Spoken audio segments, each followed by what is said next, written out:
welcome to the show. Peace and welcome to the culture right here on the Black Star Network. Folks, for the remix of our second hour, we're going to talk about sports. We're going to be checking in with Coach Butch McAdams to give us the latest about Colin Kaepernick, Naomi Osaka, as well as talking about Tom Brady.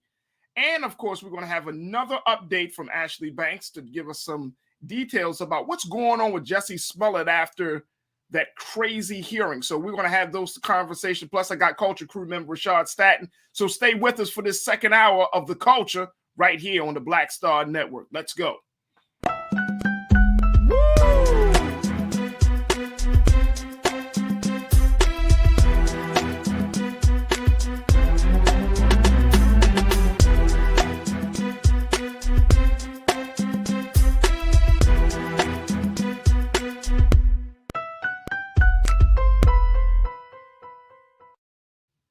Folks, welcome to the second hour of today's show right here on the Black Star Network. I'm your host, Farajii Muhammad. Thank you so much for checking in for our remixed version of today's show.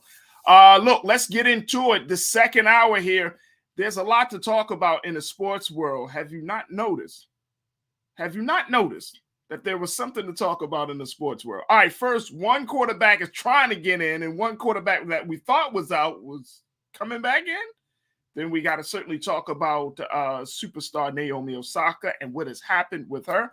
So to give us all of the details, we're going to check back in with Coach Butch McAdams, the coach, and, of course, the host of In and Out of Sports that can be heard everywhere. Coach, thank you so much, brother, for joining us.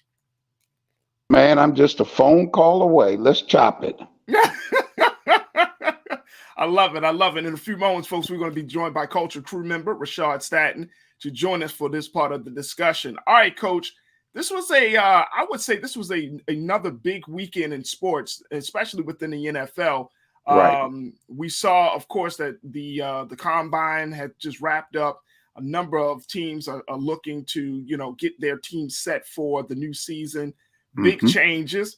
But my first story, and Coach, I'm going to keep it 100 with you. I just don't understand anymore. And I'm saying this publicly. I don't understand what's going on with our brother Colin Kaepernick at this point. I just don't understand. Here's the situation for folks that don't know. He still hasn't given up on playing football for the National Football League, folks. He posted this video on Twitter. Check this out. He posted this video of him doing just some minor moves, just a little workout. You see Colin, it's a windy day out there, but he's making some moves. And apparently he showed this video and he said, Coach, quote, "For the past 5 years, I've been working out and staying ready in case an opportunity to play presented itself. Man, do I miss throwing to professional route runners. Who's working? I will pull up." Well, Coach, what do we take from this? What do we make of this? I think he is promoting himself. I think that it depends on what his goals and objectives are at this point. If he's going to be an activist, I think he's better suited out of football because in my opinion, the most, or certainly one of the most challenging task in all of sport is playing quarterback in the NFL. And Colin Kaepernick has not taken a snap, as you just alluded to, in 5 seasons. 5 seasons.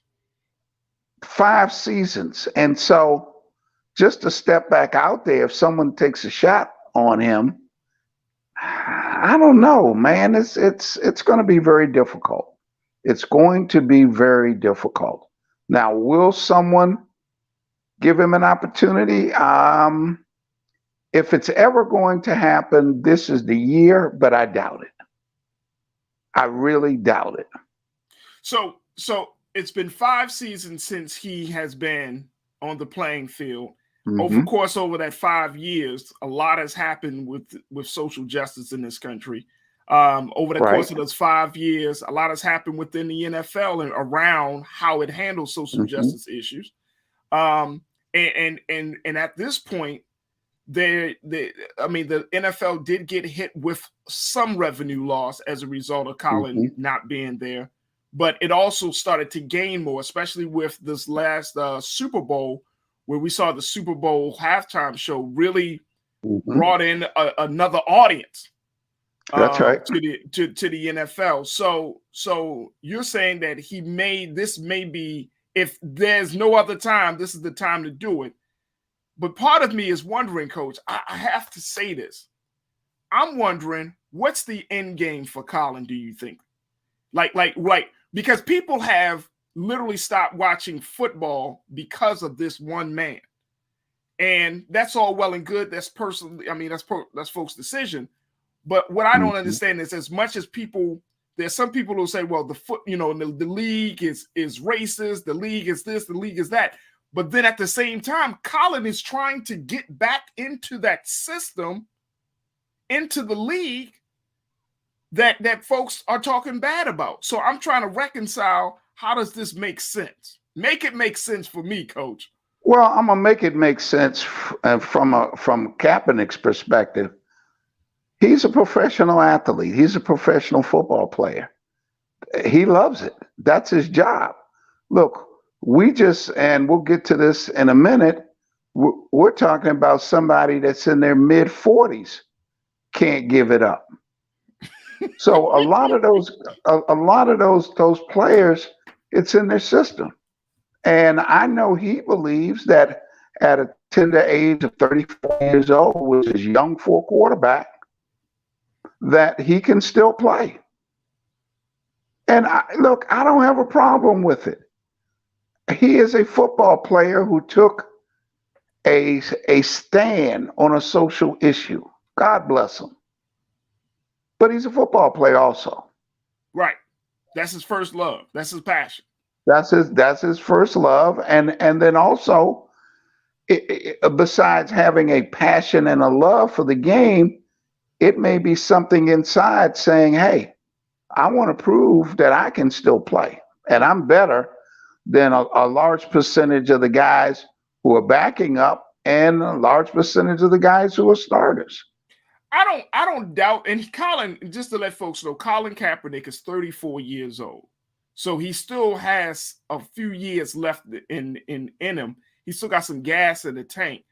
I don't doubt about his athleticism. I mean, if you stayed consistent for 5 years, still putting in that work and all of those things, I'm like you, God bless him. But what I don't see is the NFL bending, because Colin Kaepernick also represents a source of embarrassment for the league. He also represents. If as I stated earlier, if there is a time, this is the time. And what I mean by that is, because of the poor imaging, because of the Flores suit, I think this is another way for the NFL to repair their image by someone taking a chance. Now, who would do that? What organization has that strength to do that? Maybe the Pittsburgh Steelers, maybe. That's the only team you see? Well, there may be one or two others, but who knows? If Robert F. Smith, and I'm being told now he will put a bid in, if he purchases the Denver Broncos, then maybe the Broncos will give him a shot. So this could be a very, very interesting offseason at this point, if we throw that into the mix. Okay? It could be, and again, the most difficult task, in my opinion, is to be productive at the position of quarterback in the NFL. You can count them on your hand, and that's why the ones who are get paid handsomely. Yeah. Well, we're going to have to see how this whole situation play out.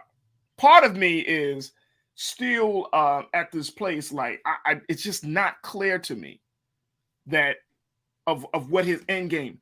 I will continue to support Colin, but I still watch football. But I will continue to support. I will continue to support him as long as he gives us something.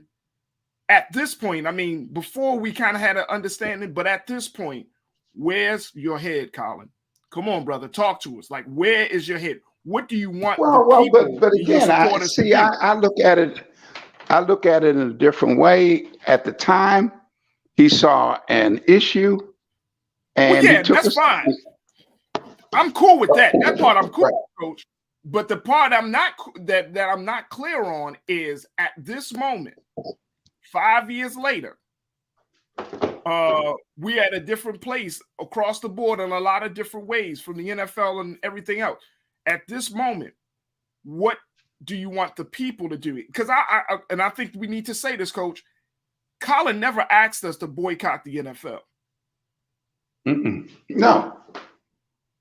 He never asked us to do that. That was something that we decided that we thought would be the best thing to show how valuable he is in his stand and how significant his stand was. But he never said, hey, I want y'all to boycott the NFL. Matter of fact, he never, I mean, outside of him saying, well, they, trying to adjust his narrative to their interest, he's always been pro NFL. That's right. He never said, hey, you know what? I think the NFL is a racist institution. I think they're treating black men bad. I think they don't. He never got into any other part about those other conversations that you and I have been having. So his activism has been kind of very specific. He talked about the police brutality thing, and then he's like, all right, I still want to play though. I still want to play. So y'all give me a chance to play, but we're going to have to work out how we do social justice.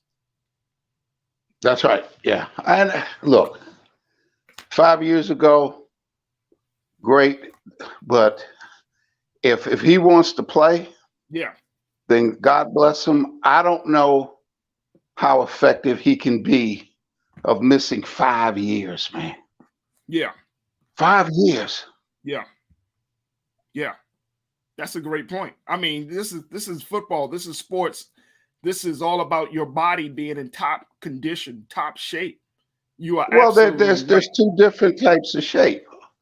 Okay, there's just good physical conditioning, but then there's football shape. Yep. And he hadn't been hit in 5 years. Right. So, look, if he wants to play and someone wants to take a chance on him, then hey, I'm all for it. Absolutely. Now, how good would he be? I think that remains to be seen. But I'll say this, sight unseen, he's got to be at least as good as some of the backup quarterbacks in this league. Yep. Absolutely. Absolutely. And he is. We believe that he is, but like you said, sight unseen, he got to be as good. We're going to bring in Culture Crew member Rashad in this very quickly. Rashad, I want to get your take before we move on to the next piece about to the next sports topic. But what's your take on Colin Kaepernick and his still staying ready 5 years later, waiting on the next opportunity in the NFL? I believe it's quite as simple as this. I say give this man a fair chance. Put him through some trainings, give him some testings and things of that sort. Every year you get a new class that goes through combines. If you can get him through some practice modes, different teams and things of that sort, show his capability, I think Coach actually has a great point. The physicality part, which he's been missing, but I think mentally he may be still prepared. Skill sets, he may still be prepared and willingness to be as productive as he was prior to him being dismissed from the league himself. But I say give this man a fair chance. Remove anything that has already tarnished his name and his brand, and then allow him to go back into it. If he sees that he's fit for it, at least give him the eligibility to try it out. Absolutely. Let me just say that was a great point that he made. Excellent. In that, I'm not asking a team to sign him sight unseen, but give him a tryout. Bring him in. Give him That's a a good point. tryout. Yep. Give him the opportunity to display the skills that he has remaining. And if his skills are good enough to be a quarterback, whether it's a starter or a reserve backup in the NFL, then sign him. Yep. So that's an excellent point. Give him at least the opportunity. Give him a tryout. Absolutely. Absolutely. Speaking of new opportunities, let's move on. Let's talk about what many has called him the GOAT, Coach and Rashad. Tom Brady deciding to come back to the game just 40 days after he announced that he was done with it. Just yesterday, Tom posted a message on his Instagram and Twitter saying, "These past 2 months, I've realized my place is still on the field and not in the stands. That time will come, but it's not now. I love my teammates and I love my supportive family. They make it all possible. I'm coming back for my 23rd season in Tampa. Unfinished business, LFG." Unfinished Well, look, business. first of all, huh? Now, I'm just saying, I'm just making a point, Coach. The man said he got unfinished business. He's trying to get that 8, Coach. Well, look, he loves the game. That's all this is about. This is about their camaraderie. This is about Sundays, the roar of the crowd, and the high that you get in being victorious. And hey, he still feels that he can play. And so, yeah, God bless him. His last game, he was impressive. Although they lost, it wasn't necessarily on him. No. So at 45 years old, they've got the recipe. They can, protect him, supply him with some good wide receivers. No problem with that. Now, here's the problem I have, and this is a little side note. People who call him the GOAT, for the most part, are of a generation that didn't see 2 other quarterbacks. Uh-oh. Now, I think he's in my top 3, but if I had to pick a quarterback to win one big game, he'd be my 3rd choice. Who's your other 2, Coach? Johnny Unitas and Joe Montana. I would take both of them. And it's no knock on Brady, but Brady has gone to what 7 Super Bowls or something. Yeah. I forget the number, but people don't remember that the New York Giants beat him twice. Right. All right, and I'm talking like Unitas and Montana. When they went to the big games in their prime, they didn't lose many. And they were a lot different. The league was a lot different at that time. It was a lot rougher back then, too. Oh, man, it was far more. If Johnny Unitas and Lenny Moore, Raymond Berry, Baltimore, if they were playing, if let's say that trio were like 26, 27 years old, playing in today's rules, oh, my goodness, man. Oh, my goodness.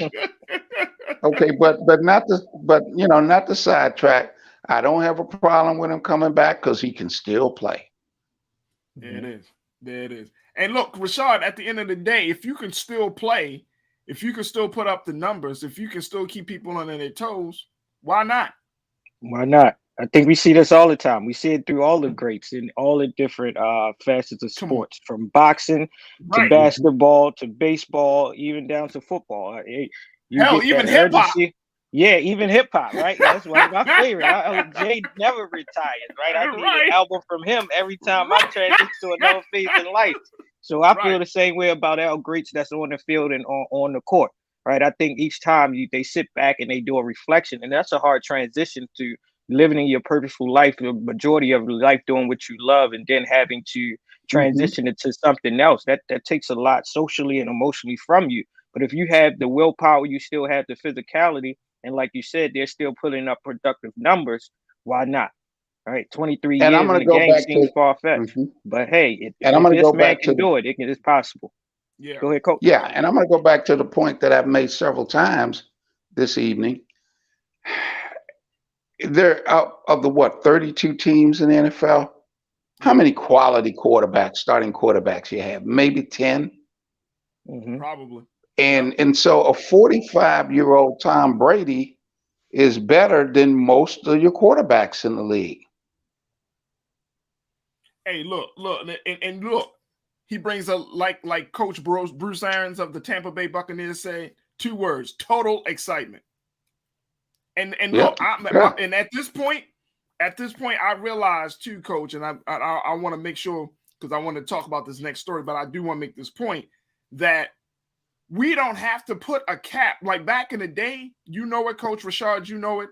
Back in the day when it came to sports and entertainment, there was an age cap. Like once you get to a certain age, then people start to kind of like fade you out, dismiss you. Nowadays, that's not the case. Like if you mentioned that, you made that point, Rashard, you got a Tom Brady. So who's to say that at 45 you can't stop playing? You got to stop playing football. In music, we see it from and the position. Yeah, and I think a lot is about the position, as we all know. Quarterback is one position that if you've remained relatively healthy and you've taken care of yourself, that you can still be very productive. Now, there's no such thing as a 45-year-old cornerback, 45-year-old wide receiver, or 45-year-old running back. But we've had some quarterbacks, certainly not as productive and in their mid 40s as Brady, but I think a lot of it is a position. Absolutely. Agreed. Absolutely. Let's speaking of position, this next athlete was put in a terrible position, and I'm speaking of Naomi Osaka, the tennis superstar who was brought to tears when she played out in California in Indian Wells. She actually ended up crying on the court after a heckler, after she was being heckled by a spectator, and so essentially that got into her head, and she was knocked out of the BNP Paribas Open in the second round on Saturday. Now, this is the same Naomi Osaka, the Japanese tennis star, who has struggled with mental health. She has said she has dealt with issues from depression to anxiety, and so she was taken off of her square. She has, like she mentioned, she was fighting for composure. And while this heckler was saying things like, Naomi, you suck. Look at this. Brought to tears, Rashad. And I think that part of my concern is that by her stating that she has been struggling with her mental health, that now people are going to try to take advantage of her, which is absolutely wrong. But they will try to test her to see how strong she really is or how strong she isn't. What's your take with it? Oh man, I got a very different approach to this. One is I love to humanize people, right? And I think a lot of times when we see our athletes, our celebrities, or our public officials, we see them in the limelight and forget that they're human. So I think in this space, we have to have these tough, courageous conversations of how do we manage fanfare versus those that are intentionally causing some type of harm to that person, right? You can have this focused, locked in mentality, but if she's already said plenty of times before she's dealing with her own internal things, then what at the time does the institution, does the sports field, and does the coaches and even security step in and be a wall of protection, right? And I think that has to be addressed. We see there's plenty of times now, even in the NBA, where you're seeing major big time athletes are now pointing to fans and asking them to be removed, because at one point it becomes a space of unsafety. It's not safe, it's unhealthy, and it's not productive if someone is to show up. And these are people's full-time job. They get paid to be productive athletes, to put up numbers, to win, right? To do these things for their country or for their teams. But when you have someone that is nagging you, or you be in the net or the mosquito or at the barbecue, you can't enjoy the experience. So now this person here, she's dealing with her own. You caused them to go into a traumatic type of experience that they now have to go back and sit alone outside of just on the big stage. They have to deal with themselves internally. And then you don't want to be that one that wakes up and this person caused some type of harm to themselves, and you thinking You just wanted to go viral or just have a laughable moment that causes someone to physically harm themselves or harm them to lose their mental state. I don't think it's Absolutely. cool. I think it needs to be addressed, and I think we need as people to start humanizing each other. Can't say that we all want to say safe space, but then we don't expect the same safe space to be given to our athletes, our elected officials, and our entertainers and celebrities. Like, they're still people. Absolutely. Coach, one of the things that Naomi said was that, she played at Indian Wells, and she said that she remembers seeing footage of Venus and Serena Williams being booed and jeered at Indian Wells at a tennis tournament back in 2001. And she said it. She said, to be honest, I've been heckled before and it didn't really bother me. But like heckled here, this is what she said. I watched the video of Venus and Serena getting heckled here. And if you never watched it, you should watch it. She said, and I don't know why, but it went into my head and it got replayed a lot. Well, so my question is, Venus and, excuse me, go ahead. No, I was just saying, did she psych her own self out in that moment? She has, absolutely. And several things to comment. Venus and Serena, I would go back and ask the question, they may have been booed, but did they emerge victorious? How did they play? How did they finish? And listen, there is a line. There is a line. But sporting events, the fan pays his or her money for a ticket. And I think they're allowed to cheer for their favorites and boo their opponents. I see no problem with it. Now, if you're shouting racial epithets and just vulgarity, then yeah, that you crossed the line and that person should be removed. But talking trash is a part of sport. And certainly if the young lady, Osaka, if she's still dealing with some emotional issues, then she needs to get those issues straightened out before she hits the court again. Yeah, because what I would do, and I don't know whether, I'm not a doctor, I'm not a psychiatrist or a psychologist, but I would hope that she would take a heckler and use that as motivation to win. Yep. I agree. You got to turn your pain into power. Yeah, I just saw the shop episode yesterday, and LeBron said, "Man, I look for a hater in the crowd, and that person is my motivation for that time." So I agree with Coach. There is a delicate balance, right? In sports, you have to find that internal motivational piece for you. Then we also have to just be mindful of people that's dealing with their internal things as well. But like Coach said, it's to remain victorious. And if your mental health is the priority, then you may not need to be on that field or that court until that issue has been resolved. Hey, Coach, we got like 30 seconds left. I want you to tell a story of Muhammad Ali. Well, two quick stories, real quick. Muhammad Ali was boxing, and it was a fan sitting at ringside, was calling him all types of names, criticizing him. And after the fight, the reporter said, "Well, champ, did you hear what the lady at ringside was saying about you?" He said, "Yeah, I heard it." "Did it upset you?" He said, "No, I welcome it." He said, "Why?" "Because she was sitting in a $500 seat." and the other story, real quick, is this white racist walks into a bar, and everyone in the bar is white except this one black lady. And he looks around and said, "A round of drinks for everybody but that black lady." He didn't use those words, but use your imagination. So he brought everybody in the bar around. He called the lady a name. She looked and smiled.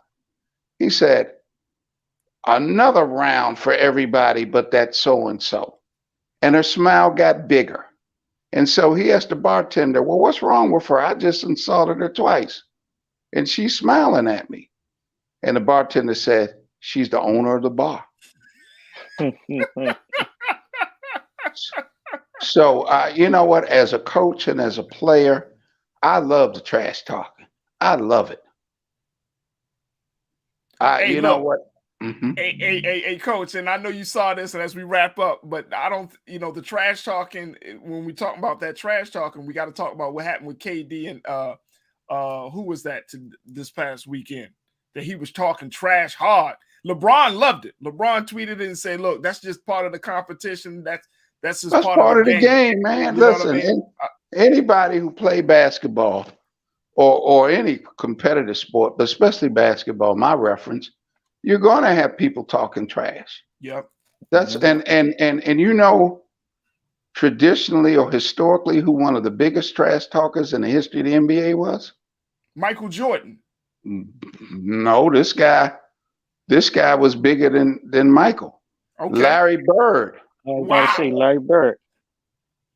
Larry would look over at the opposing coach and say, "Coach, you better get this guy off me. He can't guard me." And then he would go up to Dominique Wilkins and say, "Okay, Nick, this is the play. And they're going to pass me the ball. I'm going to dribble to you. I'm going to get a screen, and I'm going to shoot the jump shot." And then Bird would walk into the three-point shooting contest at the All-Star game every year and say, "All right, who's going to finish second this year?" I love that kind of stuff, man. Coach, we got to end it right there, but we truly appreciate you. Thank you so much for joining us for these important sports conversations today. We thank you always so much a phone call away, man. Absolutely. Coach Butch you. McAdams, folks, and he serves as the host of In and Out of Sports, the radio show. All right, we got to take a quick pause. When we come back, let's check in with Ashley Banks to give us the latest developments in the Jussie Smollett case. Stay with us. It's The Culture right here on the Black Star Network.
Hi, I'm Dr. Jackie Hood Martin, and I have a question for you. Ever feel as if your life is teetering and the weight and pressure of the world is consistently on your shoulders? Well, let me tell you, living a balanced life isn't easy. Join me each Tuesday on Black Star Network for A Balanced Life with Dr. Jackie.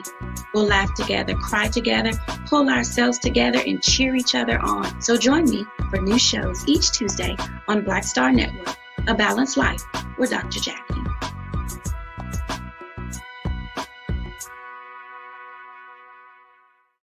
Pull up a chair, take your seat. The Black Tape with me, Dr. Greg Carr, here on the Black Star Network. Every week, we'll take a deeper dive into the world we're living in. Join the conversation only on the Black Star Network.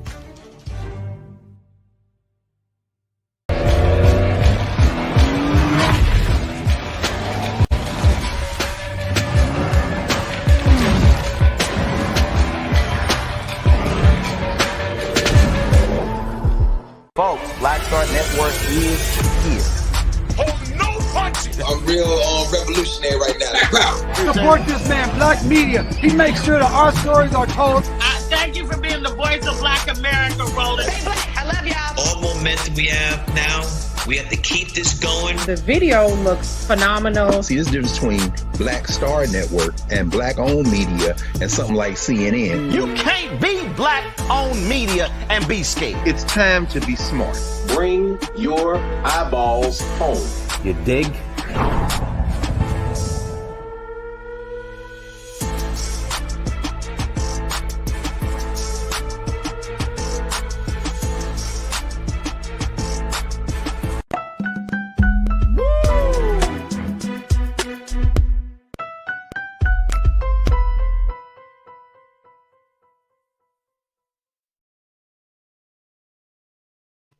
Folks, last week we gave you the update about Jussie Smollett, the former actor in Empire, who was sentenced to 150 days in prison as a result of him.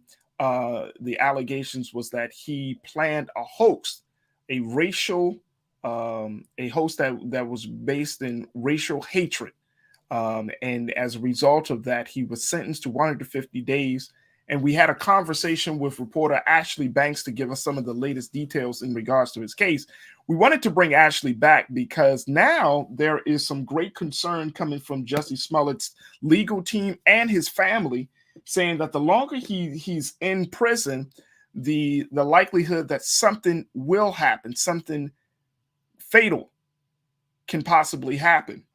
His team has demanded the immediate release, citing threats, his health, and COVID.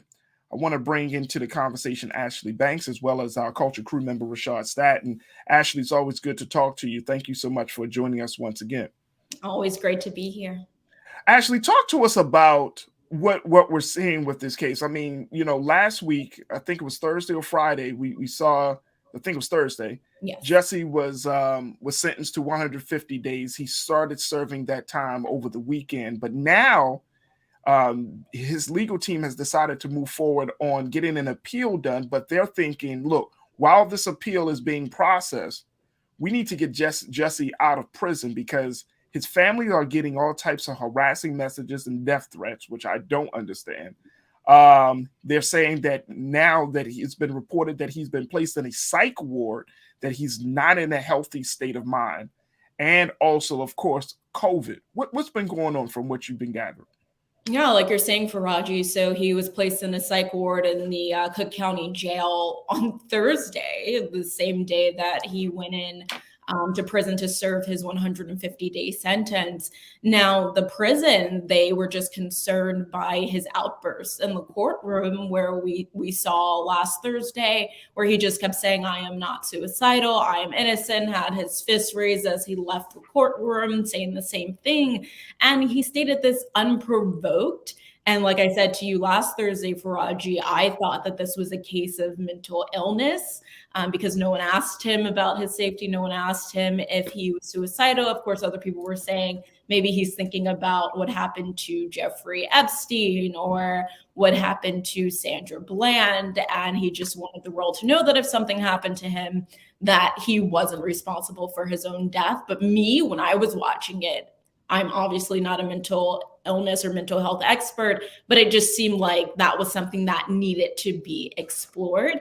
And so it comes as no surprise that he is there, but his family is stating that they are concerned that it makes no sense that he's in a psych ward because he's not going to hurt himself. One of his brothers posted a video to Jussie's Instagram page the other day, basically just saying there was a note placed on his file saying that Jussie was going to hurt himself or that there were signs he would hurt himself. And his brother is claiming that's incorrect. There's no way that he would hurt himself. So obviously it seems like we're getting conflicting messages about what's going on here. Like you said earlier, the fact that the family is getting death threats, I'm not sure how that makes sense and why they would be receiving death threats.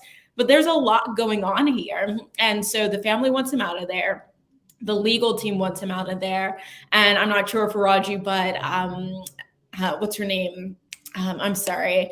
The actor, the co-star that was on, Taraji P. Henson, that was on the Empire with Jussie came out and she's basically like, you don't have to agree that he's innocent. That doesn't matter. But she was saying that the punishment doesn't fit the crime and that Jussie should not be in jail. She's receiving criticism now because she compared Jussie Smollett's case to Emmett Till's case. Oh and my God. Said, yeah, at first it sounded really bad, but I read up on it. And basically she was saying where Caroline Bryant, the woman who allegedly falsely accused Emmett Till of whistling at her, is not in jail. And she should be. She is the reason why Emmett Till is dead. But we have here Jussie Smollett, who made false claims, but no one's dead. And so she's basically, it's extreme. And everyone's like, you should never compare what's going on with Jussie. Oh my gosh, that was, yeah. I mean, I actually, I try to think I try to, you know, pride myself to thinking from other people's point of view. Terrible, terrible analogy. Yeah. And I'm not saying that Farajii didn't have her heart in the right place, but you and I and Rashad, we all know that Emmett Till was a totally different case. Mm-hmm. I mean, yes, lying was at the root of the case, right? Like you said, Ashley. But when you say Emmett Till, that's just there's still some that's like an open wound that has yet to be fully healed. I mean, even today, the family is trying to get his case to be reviewed again. Yeah, I just did it's article on that. Yep. Right. So you know, and I hear what we're saying. I mean, look, we've said it on this platform. I don't want to see the brother hurt in any type of way.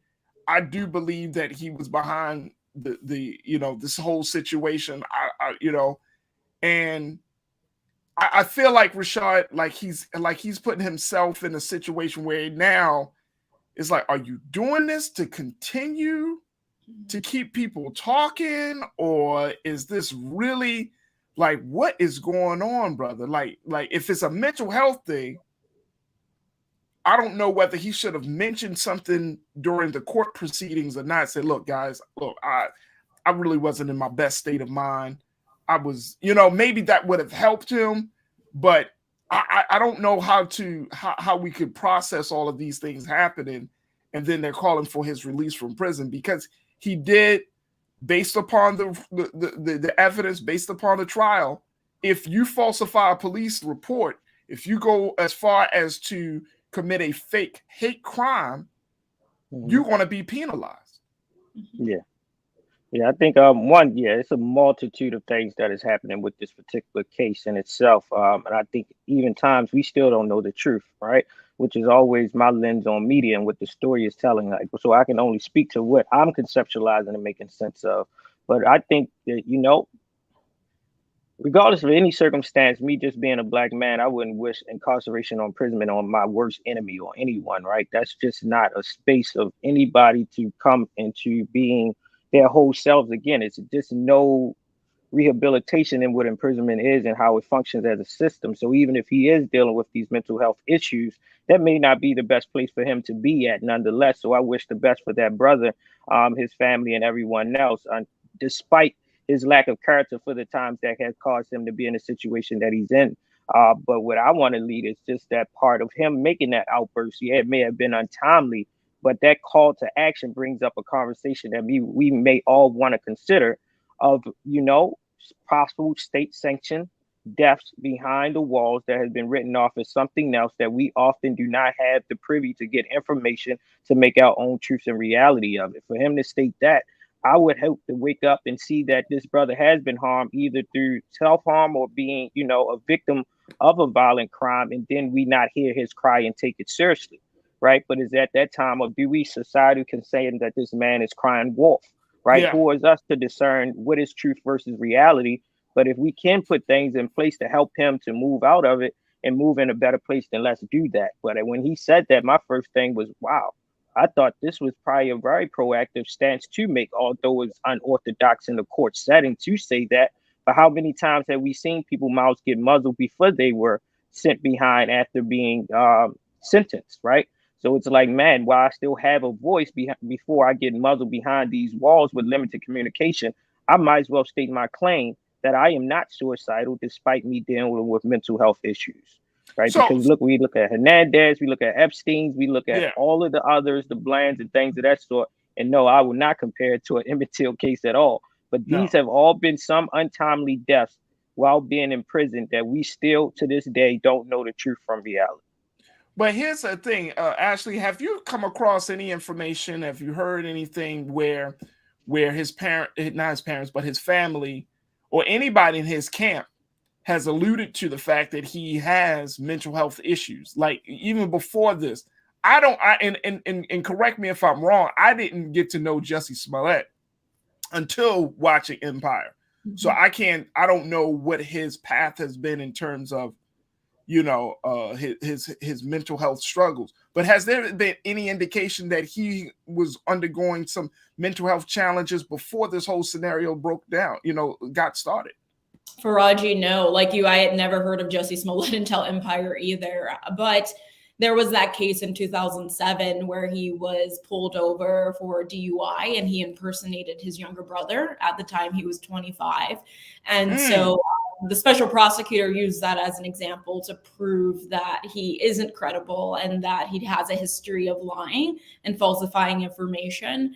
And so his family, though, has just been behind him and supporting him like most families would. But I'm questioning whether they are enabling his behavior. Obviously, we don't know what happened here. We don't know the answers. And if he, like you and I, believe that he is guilty of falsifying this information and creating this hoax, but there hasn't been any understanding of why he would have created this. And to your question earlier about whether it would have been easier if Jussie said that he had a mental health issue, he would have had to have pled guilty.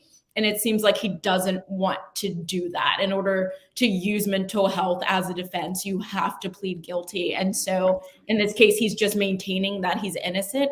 His family continues to say the same thing. And so no one has brought up the issue of possibly he has a mental health issue. If he does, it's been hush hush. It's a family secret, but that has not been revealed to the public at this time. I want us to play just a little bit of what his brother Jockey, I think that's his name, is it Jockey Smollett, had to say on Instagram in regard. And this was just done, I think it was on Friday or Saturday, Ashley, if I'm not mistaken. Mm-hmm. Yeah, take a look at this. So Jussie is currently in the psych ward at Cook County Jail. What's very concerning is that there was a note attached to his paperwork today and put on the front of his jail cell saying that he's at risk of self-harm. I want to just make it clear to folks that he is in no way, shape, or form at risk of self-harm. And he wants to let folks know that he is very stable, he is very strong, he is very healthy and ready to take on the challenge that ultimately has been put up against him. This is not right. This is completely lack of justice. It's angering, it's an outrage, but he ultimately knows what he needs to do. So we want to make sure that folks understand that, whatever inside Cook County Jail what assumptions they may be making. I don't know why they even have him in a psych ward. We still have not gotten clear answers there and why he's even in a psych ward. And they've recently added to his documentation that he's at risk of harming himself. That is absolutely not true. So please make sure y'all are spreading facts. The media is going to report a lot of false information. And we really need our people, the people who support us, to continue checking folks and making sure that false information does not go unchecked.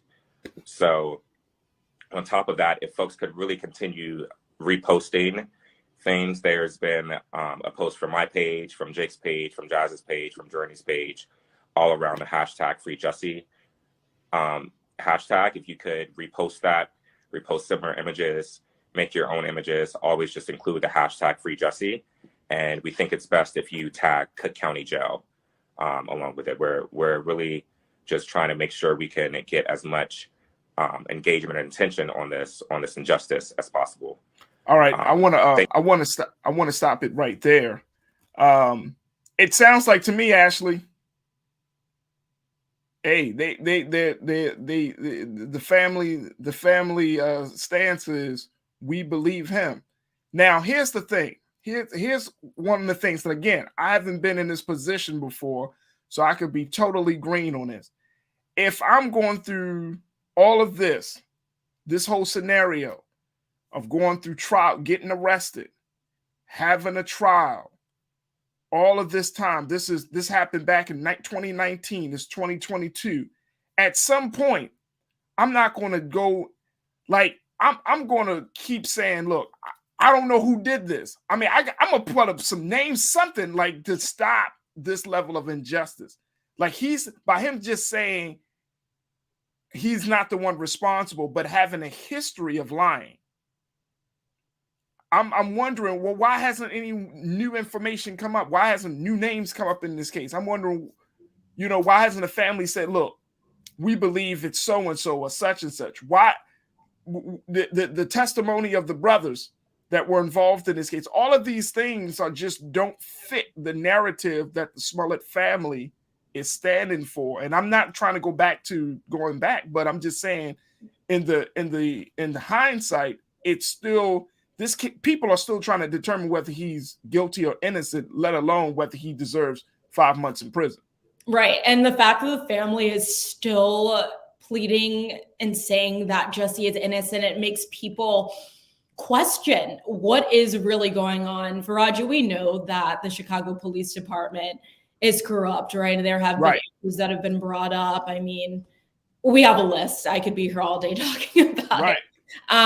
But that doesn't mean that they were corrupt when it came to this case. And like you're saying, this has been going on since 2019. Where's new evidence to support what's happening? Where's new evidence that you can present, Jesse, or your family can present, saying that you are indeed innocent? The family, all they said is that this story of him hiring these Nigerian brothers is just false. It's just completely incorrect. And it's like, okay, if that's the case, then what happened here? Can you get another investigator to figure out what's happening, what's going on, or who may want to come after you, right? Who may want to fabricate this story and put you in jail, like basically feeding some of the conspiracies or feeding into some of the speculations. But it is interesting that nothing new has been brought forward. But my question is, I don't understand why his family is going so hard and supporting him so hard. I talk to my family, my siblings, and I'm just like, if you guys have done something wrong, I will always love you, but you better believe I'm not going to continue to put my name out there backing you. If you know what you did is wrong, I know what you did was wrong. You have to face the consequences. That's just how it goes. You do the crime, you face consequences. Whether you believe these consequences are harsh or not, the special prosecutor proved that he was wrong, that he created this hoax, and that he had done things like this before. And so it's going to be interesting to see what his family continues to do as they continue to maintain that he's innocent. Yeah, Rashad, what do you take from Jesse's brother putting it out there? And because we're getting conflicting information. First, we're hearing from his brother saying Jesse is strong. He's ready to confront with the challenge that's been put before him. But then the reports are saying, get this man out of prison. He's under great threat. He's under great stress. How do we you know what I mean, determine what is going on and what's the right narrative in this case? Yeah, I think wow. Empathy and compassion probably the only things that's going to get us through this whole situation, seeing that none of us is actually living through it ourselves. I think what his brother is doing is what any brother would do, like Ashley said, with any family. Your intuition initially is going to be to support your blood, despite the right or wrong. But so I think that's the case of them trying to make a stance that, hey, my brother's still strong. He's not the one that's trying to potentially harm him. There may be other harm elsewhere that we can't, pinpoint, but it's clearly in the universe somewhere because it's being spoken of, although it's not being shared in full transparency. Yeah. But the reality of it is this: I think they don't want him to be, to face those same consequences of being in prison for that much time because of what it can possibly do to him, or they feel as though he's not deserving of whatever the consequences is placing on him. So you see in them trying to rally on emotion and morale. On the other end, they're still trying to use the legal system as well to get around certain things that could possibly be imposed in him as far as the consequences of his actions. And very quickly with that, Ashley, with Rashad, the point that Rashad just made, and I see another one of our viewers, Christopher Perkins, said he is making it worse by going through all of this, by saying, oh, no, this wasn't me and all of that. Like, is he making it worse? Because essentially, look, we know that black men going into the prison system, I said this last week, when you stand in front of a judge as a black man, you don't know how your life is going to be determined and dictated, right? So you really could have gotten years off of something like this, right? It's a federal offense because you created a hate crime. You falsified a police report. You could have gotten some real serious time, but you got 5 months. You got 5 months. Do you think he's making it worse for himself by adding all of the other stuff? I would say yes, but it would make the average person and even some of us question, is there more to this story? I would love for Jesse to be innocent. I would. I would love for this to be a case of him being framed or something else going on. But it just makes you question what's really going on here. Is this a case of mental illness? Is this a case of somebody who's just in complete denial and wants to maintain this innocent image? Or it just makes you question what's really going on here. But yeah, if he really did this, if this is true, there's nothing else out there, then yeah, he's making matters worse because what he did is not right. Like I said before, it is making it worse. His hoax is making it worse for real victims of hate crimes. It's making the Black community look bad, making the brown community look bad, the LGBTQA community look bad.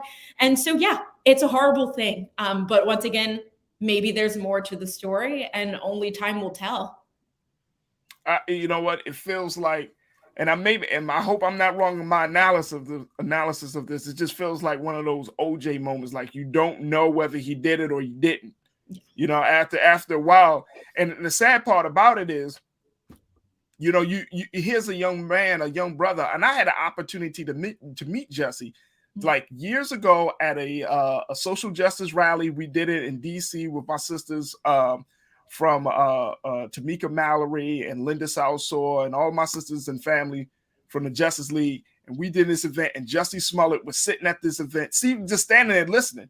And I was like, me and my wife, we were like, oh, it's Jussie Smollett. And then next thing you know, he took a few pictures with us and he was cool. And this is when he was on Empire. And I was thinking to myself, like, man, this is a real cool brother, boom, boom, boom. And then this situation happens, and it's like, you just don't know. Yeah. You just don't know. At the end of the day, you don't know. So I hope that the brother is well. And I do believe that if you do wrong, there are going to be consequences. I agree with you on that point, Ashley. And at the same time, like you said, Rashad, it's just to keep empathy in your heart. I don't want to see the brother in a worse position. I think he's gotten beaten down enough as it is. Just do the time, come out, rebuild your life, brother, and God willing, things will work out for you. But this is a very, very interesting case, to say the least. Ashley, you know we're going to have to call you back because something else is going to come up with this case and other conversations. So, Ashley Banks, thank you so much, sis. We appreciate you. Thank you.